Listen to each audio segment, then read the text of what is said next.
couple of your players have been in here. A lot of talk about defense, and you were pretty blunt early that you didn't think it was good defensively at the beginning of the year. Where do you think they are now in that area? I think some of them have gotten a lot better. Some of them obviously have gotten a lot better, and others have probably maybe stayed the same. But we have, I think, a core of guys who really have gotten better. What makes a good defense, in your opinion? Depends on what you're trying to do. I mean, some people want to pack it in, make them shoot shots over top of you. Some people want to go out, pressure, make them play faster than they really want to play. Some people want to take away what they feel like are the main scores and have the other people try to beat them. And, you can play really a myriad of things. You can play 1-3-1, you can play 1-2-2, you can play a 2-1-2, you can play a 2-3. And you can play any of that into something else. And that doesn't count playing full court pressure or three-quarter court pressure or half-court pressure, half-court trapping. Are you going to trap ball screens? Are you going to hard hedge ball screens? Are you going to go under? Are you going to push up? It's a lot of variations. It just depends on your personnel. Seems like you can do some things with this group, though, because you do have some rim protectors that you didn't have last year. You got some guys that can put pressure on the ball, so you've got some variety you can throw in there. We have one very good rim protector, and then we have another one who's pretty good. Yes, 0 last year. Correct. Well, that's not true. We had Derek in there. Okay. He was alone in there, but Derek was in there. Our ball pressure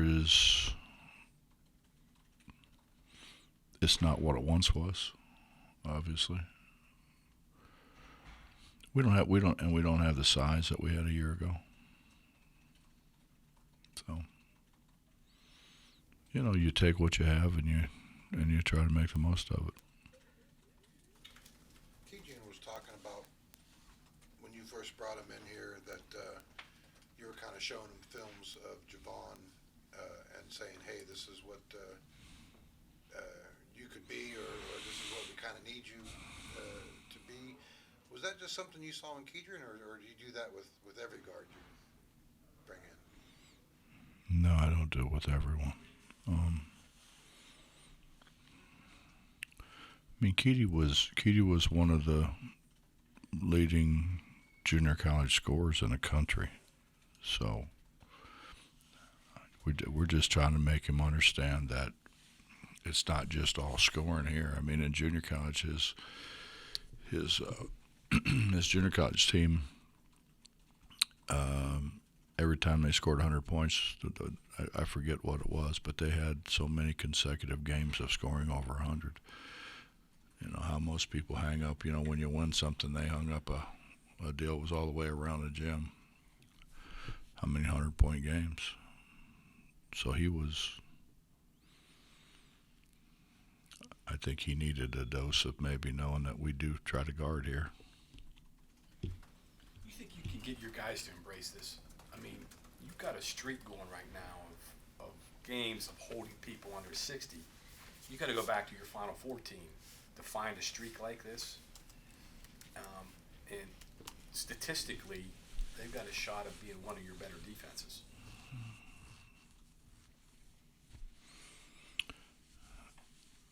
You can do a lot of things if you set the schedule up the right way. Okay. Are we going to hold Texas to 55? Probably not. Probably not. Our league is so hard, and we're trying to become more than anything else fundamentally sound. And when you become fundamentally sound and you alleviate your errors, it's hard to score through people.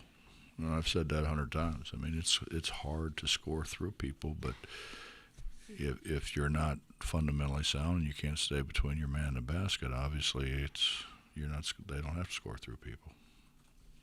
But if you can hold people down, you can stay in games. You can be in every game if you do what you're doing. You can do that a lot of ways, John. You can do that by running the clock down. I mean, we could run the clock down to inside 10 minutes, and because of probably who we have, we could get a shot off. It may not be a great shot, but we could get a shot off. I don't want to do that. It's not, to me, that's not enjoyable to coach, play, or watch. So we're gonna keep playing. But I think it says a lot that we're holding people under 60, and we are trying to play. We're just not. We're not scoring the ball at the rate that we have scored the ball at in the past. Last thing here on that, can you get more offense out of your defense, you think? Is there some room there? I don't know.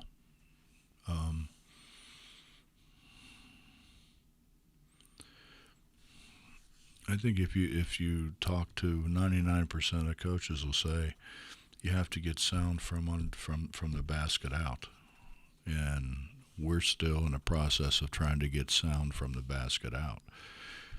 And then if you get it from the basket out, then maybe you can extend your defense to half court or three-quarter court. Or in the case of having the best on-the-ball defender in the country and the best shot blocker in the country, we felt like we could extend it out because those two guys were going to make sure that people didn't run roughshod. And obviously Nate was a part of that too. I mean, Nate played with great intelligence. So it depends, man. It depends on your personnel, what you're trying to do. Depends on who you're going to play. A lot of variables. I get a feeling you want to see more before you're going to say, yeah, we're a good defense. Is that kind of where you are right now? We play in the hardest league in America. So, yeah, I mean, we obviously want to try to win, and that league is so hard. You know, when you look at the people in it and what the people in it have done, the coaching in it. You know, I've said it many times. I mean, we have 70% of our coaches have coached in the Final Four. There's not another league like that. There's not another league that's had as many first number one picks. There's not another league that's had as many first round picks. So you've got great coaches and great players. It's hard. Youngstown Is State. this team, Oh, I'm sorry. Go is ahead, this Bob. team developing into what you envisioned going into the season? And has it done it at the speed you would have? Well, it never will be at the speed you hope, but Bob, I didn't really know what we had. You know, you watch people. You watch people on film, obviously, and you know when you're trying to get guys to transfer in, and it's hard because they're not playing against who they're going to play against. I mean, I think that's the hardest thing. The hardest thing is you'll get a guy who's a great shot blocker in one of those other leagues, and all of a sudden now people are dunking over him. It's a different animal, and it's hard to tell whether those guys can step up and compete with the people that they're playing against. Youngstown State. What are they going to give you? Jared's done a great job of coaching them, and I think a great job of recruiting people to fit his system and what he wants to do. they really run good offense. They're very patient.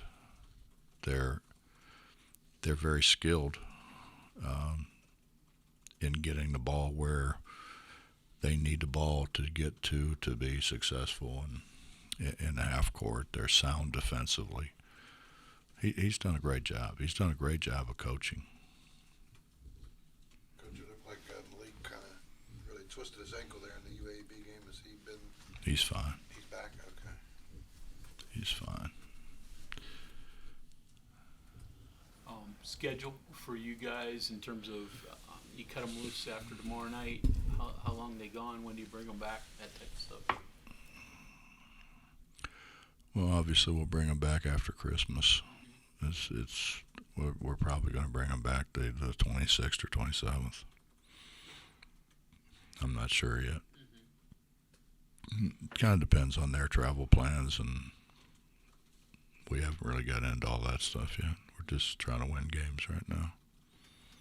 You feel like you're getting these guys close or near where they need to be potential-wise? Now, I've always heard coaches say, if we can get them playing to what they're capable of, it's all you can really do. You feel like there's room there for growth? I don't know that they can play any more than or any better than what they're capable of, but we've got what, 14 guys, so that's a whole lot different than having the 12 that we usually have. It's you're looking every day at who's making progress and maybe who's not making progress, and who can fit in here and who can fit in there, and it's been a constant struggle in that some days some guys look pretty good, and then so you try them at something the next day and they're god awful. So it's we're looking for consistency. We're looking for somebody. I tell them all the time, man, I gotta be able to trust you. I mean, you guys said you came here because you trusted us. I mean, that's reciprocal. We gotta be able to trust you too. A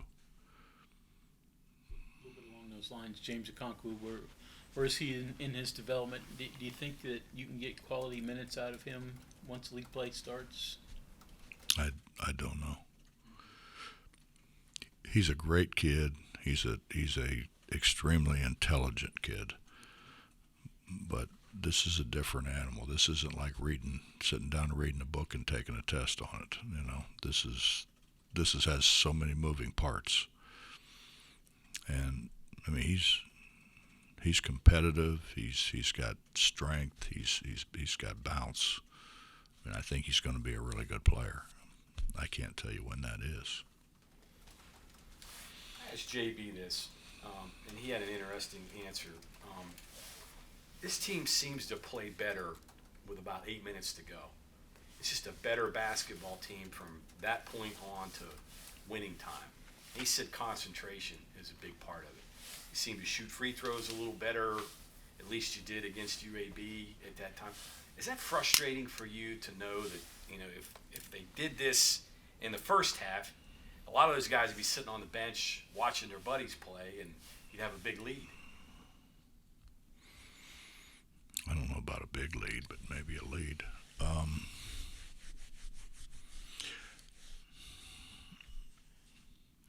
Well, at the rate that we turn the ball over, I would say concentration probably is an issue, because we turn it over at a very alarming rate, and for no reason. I mean, really, no reason. That's an area we've got to get way better at, and that's an area that, at least theoretically, we should be able to get way better at. You're not going to run faster. You're not going to jump higher, and you're going to have to put a whole heck of a lot of work in to be able to shoot it better than what you shoot it now. But I think the concentration part of it,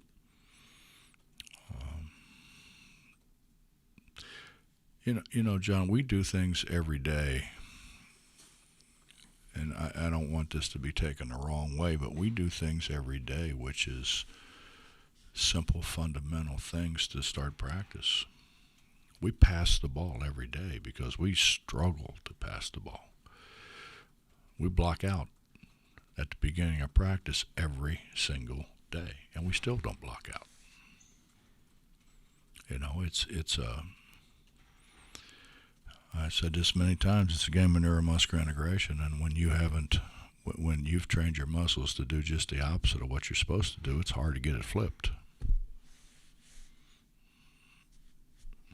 I mean, that's reality. So we're trying to get guys to do the fundamental things better, and when we do the fundamental things better, we're not going to turn it over at the alarming rate we turn it over at now. I guess the concentration falls in with the free throw shooting too. To some degree. Yeah, that and mechanics. Probably more mechanics than anything else. Coach, another one on Keedy. With the pressure he's putting on up top for you, did you see any of that in his game last year, or has this been kind of a surprise at all? And has it just been a matter of him making a bigger commitment to that part of the game in the offseason?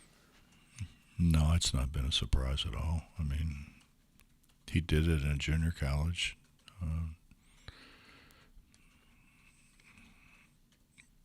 Comparing last year to this year is difficult because he's playing against Deuce a year ago. I mean, Deuce just got, 17, 8, and 3 or something, so you're playing against a pro. So, I mean, it's to compare what he's doing now compared to what he did against Deuce isn't fair. Much of a relief was it for you to see Keedy and a couple other guys really step up and make late game foul shots against UAB, especially when you talk about being able to have to trust those guys? Well, I mean, I think we all thought that Keedy was very capable of doing that. I think when he wasn't a point guard in junior college. He played with a very good point guard, but he had the ball a lot, and I think that he got a lot of things going through his head. You know, he's got a lot of responsibilities defensively. He's got more responsibilities offensively. I mean, everybody wants the ball, but then a lot of people really don't want it once they get it. It's too much responsibility. And I think he enjoys the responsibility, but I think you bring guys in like that, they're overwhelmed. And you're playing against the best athletes in the country. So it's not as easy as y'all think it is. It's been a fun team to coach. They've been a bad team to coach. I mean, I wish some other guys had continued with the same attitude and enthusiasm that they had. You know, we got a couple guys right now that are, it's kind of like we're winning. It's all fun and games. It's not all fun and games. Seemingly, as soon as you start to feel good about yourself, somebody knocks you on your ass, and then you have to crawl back up and say, man, I got to go back to work. Well, why do you have to get knocked on your ass to start with? Is the short holiday break good to get kids away and just sort of give them a relief, or can it be problematic? I don't think it's ever been problematic. I mean, I think the good thing about what we do and the staff that we have and so forth, but it's pretty much always been that way. They know what's coming when they come back. So, if they can get out and run a little bit, they do. If they can get out and get some shots up, they do. If they can find a place to do that, because they know what's coming. And you go sit on your behind for 5 or 6 days, and somebody else is continuing to stay in shape, continuing to work on their shot or dribble or whatever it is that they feel like they need to work on. You're going to get passed by. That's real life, man. Some of the guys not get to go home. I would imagine, Yeah, some of them Canadians don't. and James and some of those. Yeah, I think it'd be hard for James to go to the UK and come back.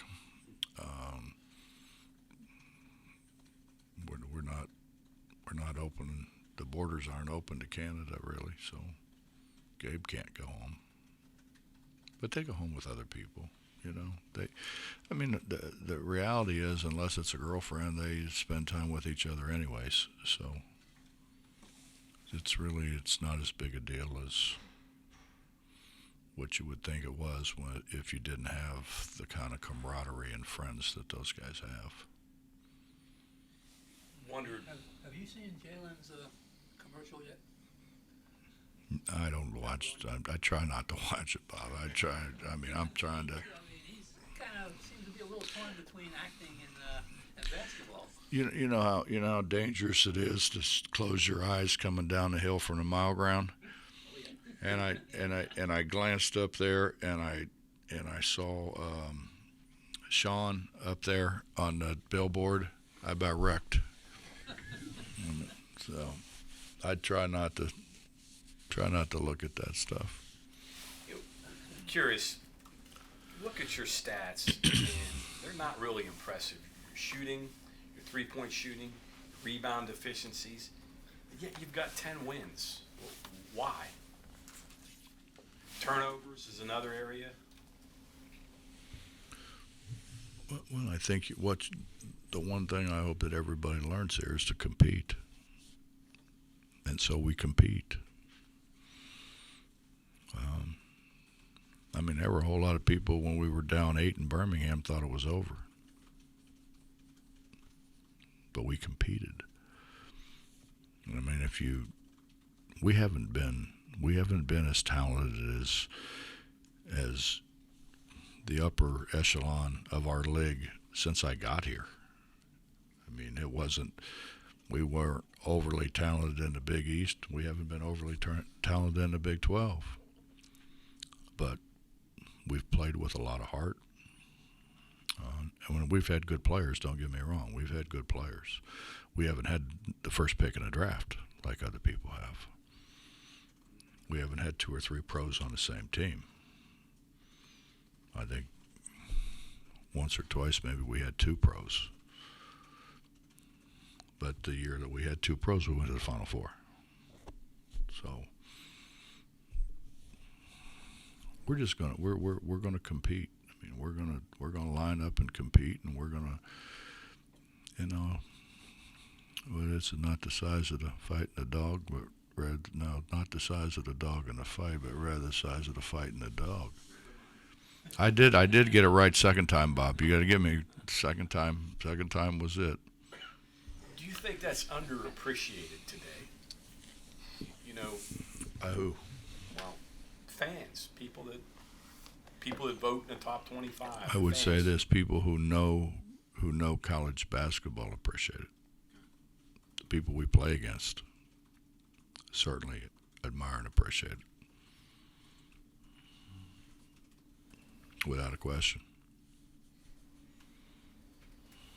Has there been any difference? I saw Youngstown's guard Covington played the first few games and then suffered a season-ending injury. Have you seen any sort of a difference in the way they play or kind of how they play with him in and out of the line? No, they're. Jared has worked a system that almost won him a national championship at Fairmont, and took that to Youngstown and did a great job with it. Jalen kind of echoed your sentiments about him being a little more assertive. To you, what does that look like out of him?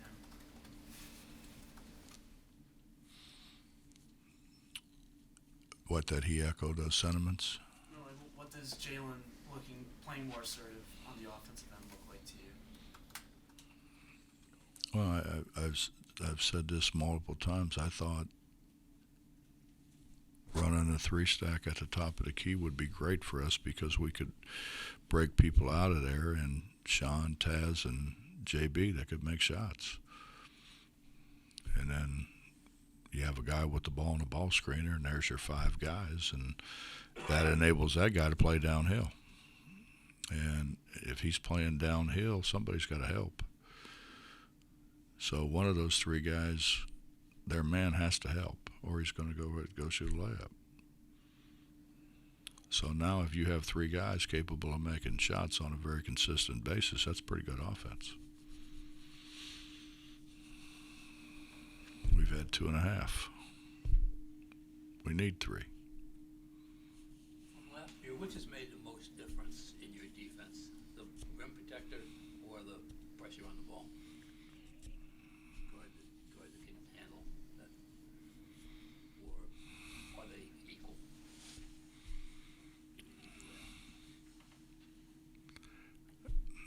I don't know that one is better or more important than the other one. I think what Keaty's done has been terrific, and I think what DC and Polly have brought us is, I mean, he's obviously it's not Sags, it's not Derek, but it makes people think. If you can make people think, this isn't a game of thought. It's a game of reaction. And if you can make people hesitate and not react, it gives you a heck of an advantage. And that's what those guys do. And I think what Keaty does on the ball is make people more aware of where he is and what he's doing than what they're supposed to be doing. Does their presence allow him to do more? Their presence in the back? Yeah, allow him to take Oh, a yeah. chance. Yeah, absolutely. I heard Mike Tomlin say this about his team. He says he'd rather have volunteers than hostages. You think you got a team full of volunteers? See, Mike's a lot smarter than I am. I don't know what that means. Guys that are hungry, that want to be here, and guys that have to be here, that kind of thing. Everybody wants guys that are hungry. You think you have a team full of volunteers? I don't know who in the hell would volunteer for that, but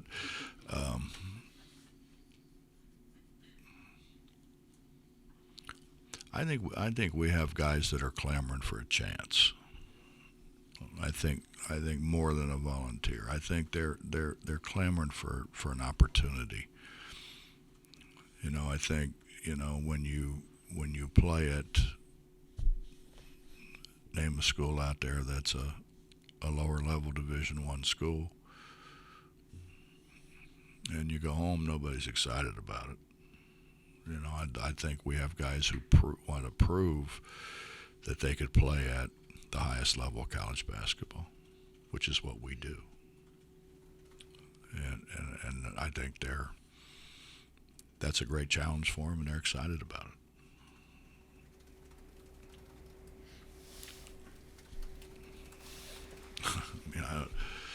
The volunteer and the other act, that's way over my head. Thanks, Coach. Yep.